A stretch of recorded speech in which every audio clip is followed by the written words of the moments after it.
Gentlemen, our political system has often been criticized for not being fully representative or accountable despite its being democratic in form. In other words, power is not shared equitably in our society. Will the political reforms necessary to respond to this problem require charter change at some point?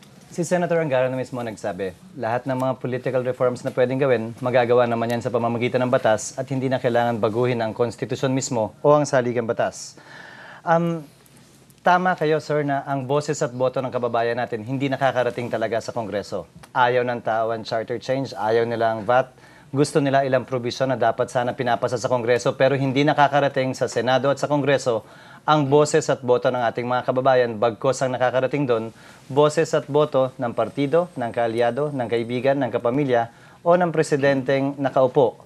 Lahat ng mga probisyon ng batas na nagbabawal sana ng pagkakaroon ng ganyang mga interes, kumpleto tayo. Bawal ang vote buying, hindi pwedeng gamitin ng pera, bawal mandaya, bawal gumamit ng puwersa ng militar man o ng pulis. Hindi rin pwedeng gamitin ang puwersa o lakas ng isang pamilyang matagal nang nakaugat sa isang lugar.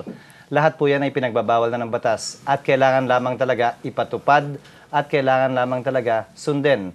Para sa gayon, lahat ng kinatawa natin, ang pagtutuunan ng pansin ay yung kinakailangan at gusto talaga ng mga kababayan natin. Uulitin ko, ang dapat pagtuunan ng pansin ng bawat kinatawan sa Senado o sa Kongreso man. Presyo ng bilihin kung paano papababain, trabaho para sa ating mga kababayan at sapat na kita para matugunan ang ating mga pangunahing pangangailangan.